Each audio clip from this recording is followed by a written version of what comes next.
Hello everyone, नमस्कार, प्रणाम, स्वागत है प्यारे साथियों। आप सभी लोग कैसे हो? ज़रा कमेंट कर कर मेरे को बताइए आप सभी लोग कैसे हो, अच्छे हो ना? तो कमेंट कीजिए। चलिए, आज का आप लोग का टॉपिक रहेगा 12 क्लास ज्योग्राफी यानी कि भूगोल का ऑब्जेक्टिव प्रश्न आप लोग के लिए ले आए हैं। ज्योग्राफी यानी कि भूगोल का 12 क्लास के लिए टॉप ऑब्जेक्टिव प्रश्न आप लोग के लिए ले आए हैं। इसीलिए आज का क्लास आप लोग मिस मत कीजिएगा, शुरू से लेकर एंड तक ज़रूर देखिएगा एंड अपने दोस्तों में इस वीडियो को ज़रूर शेयर कर दीजिएगा कि आप सब दोस्तों को इस वीडियो का लाभ मिल सके। तो आप अपने दोस्तों में इस वीडियो को जमकर ज़रूर शेयर कर दीजिएगा। चलिए, वीडियो को लेट नहीं करते हैं, शुरू करते हैं पहले 9 प्रश्न पर। चलिए चलते हैं पहले 9 प्रश्न पर। पहले 9 प्रश्न में लिखा है, भारत में गेहूं उत्पादन में अग्रणी राज्य कौन है? ए ऑप्शन है मध्य प्रदेश, बी ऑप्शन है उत्तर प्रदेश, सी ऑप्शन है हरियाणा, डी ऑप्शन है पंजाब। तो देखिए जी, पूछा जा रहा है आप लोगों से मेरा भाई, भारत में गेहूं उत्पादन में अग्रणी राज्य मतलब भारत का किस राज्य में गेहूं का उत्पादन सबसे अधिक होता है, आप लोगों से पूछा जा रहा है।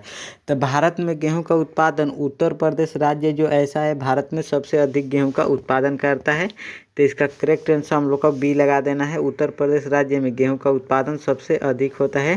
तो इसका करेक्ट आंसर आप लोगों को बी भूलना नहीं है, उत्तर प्रदेश राज्य लगा देना है। तो इसका करेक्ट आंसर बी हम लोग का करेक्ट आंसर हो जाएगा। चलिए चलते हैं दोनों प्रश्न पर। दोनों प्रश्न में लिखा है, मिलियन सिटी की संख्या होती है। ए ऑप्शन है 1 लाख से कम, बी ऑप्शन है 5 लाख से कम, सी ऑप्शन है 10 लाख से अधिक, डी ऑप्शन है 8 लाख से अधिक। तो देखिए, पूछा जा रहा है स्टूडेंट आप लोगों से, मिलियन सिटी की संख्या जो होती है कितनी होती है, यानी कि मिलियन सिटी की जो संख्या होती है 10 लाख से अधिक होती है मिलियन सिटी की जनसंख्या। तो इसका करेक्ट आंसर हम लोग को लगा देना है सी, 10 लाख से अधिक होती है मिलियन सिटी की जनसंख्या। तो इसका करेक्ट आंसर सी हम लोग को लगा देना है। चलिए चलते हैं अगले 9 प्रश्न पर। अगले 9 प्रश्न में लिखा है, हॉर्टिकल्चर संबंधित है। ए ऑप्शन है फूल से, बी ऑप्शन है दाल से, सी ऑप्शन है मिठाई से, डी ऑप्शन सब्जी फल और सब्जी से। तो देखिए, पूछा जा रहा है मेरा भाई आप लोगों से, हॉर्टिकल्चर जो है संबंधित किससे है? तो हॉर्टिकल्चर जो है फल और सब्जी से संबंधित है। तो इसका करेक्ट आंसर हम लोग को लगा देना है डी, फल और सब्जी से हॉर्टिकल्चर संबंधित है। तो इसका करेक्ट हम लोग का डी हो जाएगा करेक्ट आंसर।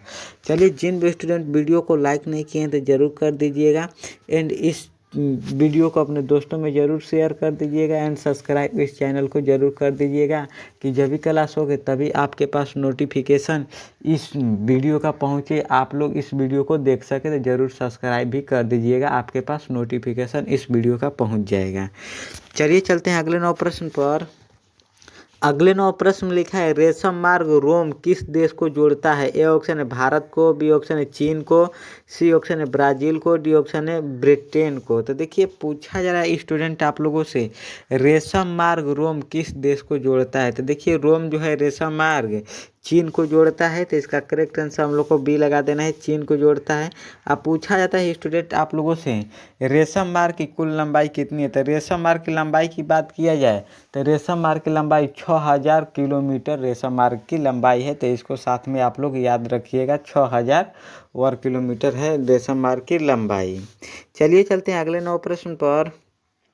अगले 9 प्रश्न में लिखा है, निम्नलिखित में कौन मानव विकास सूचकांक से संबंधित है? ए ऑप्शन है मनमोहन सिंह, बी ऑप्शन है महबूब उल हक, सी ऑप्शन है होमबल, डी ऑप्शन है सुचिता सेन। तो देखिए, पूछा जा रहा है प्यारे साथियों आप लोगों से, निम्नलिखित में कौन मानव विकास सूचकांक से संबंधित है?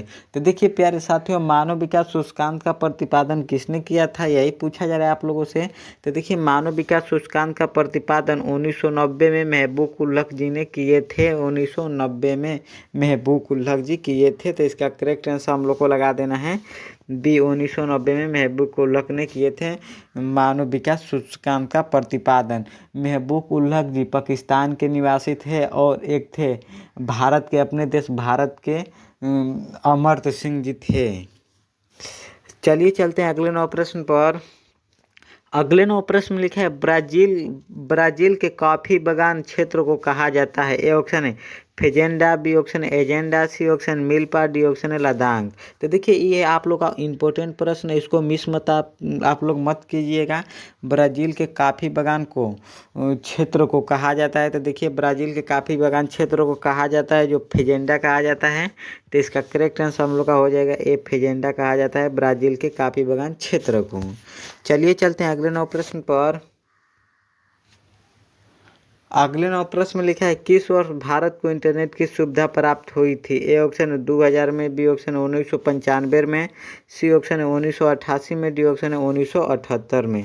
तो देखिए पूछा जा रहा है मेरा भाई आप लोगों से किस वर्ष भारत को इंटरनेट की सुविधा प्राप्त हुई है। तो देखिए 1995 में भारत को इंटरनेट की सुविधा प्राप्त हुई है। 1995 में भारत को इंटरनेट की सुविधा प्राप्त हुई है। तो इसका करेक्ट आंसर डी बी आप लोग करेक्ट आंसर लगाइएगा। 1995 में इंटरनेट की सुविधा भारत को प्राप्त हुई है। चलिए चलते हैं अगले 9 प्रश्न पर। अगले 9 प्रश्न में लिखा है निम्नलिखित में किस राज्य में कोयला क्षेत्र प्रमुख है। ए ऑप्शन है बिहार में, बी ऑप्शन है राजस्थान में, सी ऑप्शन झारखंड में, डी ऑप्शन है हरियाणा में। तो देखिए पूछा जा रहा है आप लोगों से निम्नलिखित में किस राज्य में कोयला क्षेत्र प्रमुख है। तो देखिए भारत की बात किया जाए कोयला, भारत में सबसे अधिक कोयला की बात किया जाए तो झारखंड ऐसा राज्य है भारत में सबसे अधिक कोयला का उत्पादन करता है। तो इसका करेक्ट आंसर हम लोग का लगा देना है सी, झारखंड में कोयला का उत्पादन सबसे अधिक होता है। तो सी आप लोग लगा दीजिएगा। चलिए चलते हैं अगले 9 प्रश्न पर। अगले 9 प्रश्न में लिखा है विश्व के प्रमुख समुद्री पतन किस प्रकार के हैं। ए ऑप्शन है तेल पतन, बी ऑप्शन है विस्तृत पतन, सी ऑप्शन है नौसेना पतन, डी ऑप्शन है यांत्रिक पतन। तो देखिए पूछा जा रहा है मेरा भाई आप लोगों से विश्व के प्रमुख समुद्री पतन किस प्रकार के हैं। तो देखिए समुद्री पतन की बात की जाए तो विस्तृत पतन हो जाएगा। तो इसका करेक्ट आंसर हम लोग को भूलना नहीं है, लगा देना है विस्तृत पतन। तो इसका करेक्ट आंसर भी हम लोग का करेक्ट आंसर हो जाएगा विस्तृत पतन विश्व के समुद्री पतन कहलाता है। चलिए चलते हैं 10 प्रश्न पर। 10 प्रश्न में लिखा है मैंगनीज किस प्रकार के चट्टानों में पाया जाता है। ए ऑप्शन है धारवाड़ क्रम के, बी ऑप्शन है गोंडवाना क्रम के, सी ऑप्शन है सिलोन क्रम के, डी ऑप्शन है इनमें से कोई नहीं। तो देखिए पूछा जा रहा है प्यारे साथियों आप लोगों से मैंगनीज किस प्रकार के चट्टानों में पाया जाता है। तो मैंगनीज चट्टानों में धारवाड़ क्रम के चट्टानों में पाया जाता है मैंगनीज। तो इसका करेक्ट आंसर हम लोग का ए लगा देना है, धारवाड़ क्रम के चट्टानों में मैंगनीज पाया जाता है। तो ये आप लोग का करेक्ट आंसर लगा देना है। चलिए चलते हैं अगले 9 प्रश्न पर। अगले 9 प्रश्न में लिखा है निम्न में कौन सा राज्य में गोंडवाना कोयला के लिए प्रसिद्ध है। ए ऑप्शन है कश्मीर में, बी ऑप्शन त्रिपुरा में, सी ऑप्शन तमिलनाडु में, डी ऑप्शन झारखंड में। देखिए पूछा जा रहा है स्टूडेंट आप लोगों से निम्न में कौन राज्य में गोंडवाना कोयला के लिए प्रसिद्ध है। तो देखिए गोंडवाना कोयला जो है झारखंड में स्थित है। तो इसका करेक्ट आंसर हम लोग का हो जाएगा डी, झारखंड राज्य में गोंडवाना कोयला स्थित है। तो इसका करेक्ट आंसर डी आप लोग को लगा देना है झारखंड। चलिए चलते हैं अगले 9 प्रश्न पर। अगले 9 प्रश्न में लिखा है बालाघाट मैंगनीज क्षेत्र किस राज्य में स्थित है। ए ऑप्शन है मध्य प्रदेश में, बी ऑप्शन छत्तीसगढ़ में, सी ऑप्शन है उड़ीसा में, डी ऑप्शन है सिक्किम में।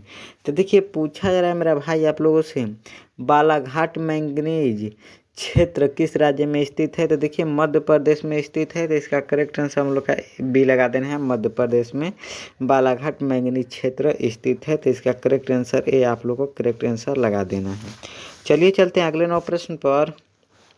अगले 9 प्रश्न में लिखा है निम्नलिखित राज्यों में किस राज्य में तेल क्षेत्र स्थित है। ए ऑप्शन है राजस्थान में, बी ऑप्शन है असम में, सी ऑप्शन है बिहार में, डी ऑप्शन है तमिलनाडु में। देखिए पूछा जा रहा है प्यारे साथियों आप लोगों से निम्नलिखित राज्यों में किसमें तेल क्षेत्र स्थित है। तो तेल क्षेत्र का बात किया जाए तो असम के डिगबोई में तेल क्षेत्र स्थित है, असम राज्य के डिगबोई में। तो इसका करेक्ट आंसर हम लोग का हो जाएगा बी, असम राज्य के डिगबोई में तेल क्षेत्र स्थित है। तो इसका करेक्ट आंसर बी आप लोग लगा दीजिएगा। देखिए ये है मेरा व्हाट्सअप ग्रुप। जिन भी स्टूडेंट इस नंबर पर व्हाट्सअप ग्रुप में नहीं जुड़े हैं तो आप लोग ज़रूर जुड़ जाइएगा। व्हाट्सअप ग्रुप में जुड़ जाने से आप लोगों को बहुत सारा फायदा है। वीडियो का लिंक टाइम टू टाइम मिलेगा। क्लास चालू होने से पहले 5 मिनट पहले व्हाट्सअप ग्रुप में वीडियो का लिंक भेजा जाएगा। इसीलिए इस नंबर पर मैसेज कीजिए कि सर हमको व्हाट्सअप ग्रुप में जोड़ दीजिए। तो मैं आप लोगों को व्हाट्सअप ग्रुप में जोड़ देंगे, या तो मेरा अबाउट सेक्शन में व्हाट्सअप ग्रुप का लिंक है, वहां से आप लोग व्हाट्सअप ग्रुप में ज़रूर जुड़ जाइएगा। व्हाट्सअप ग्रुप में जुड़ जाने से बहुत सारा फायदा है। चलिए चलते हैं अगले 9 प्रश्न पर। अगले 9 प्रश्न में लिखा है निम्नलिखित में कौन सा खनिज भूरा हीरा के नाम से जाना जाता है। ए ऑप्शन है लौह, बी ऑप्शन है मैंगनीज, सी ऑप्शन है लिग्नाइट, डी ऑप्शन है अब्रक।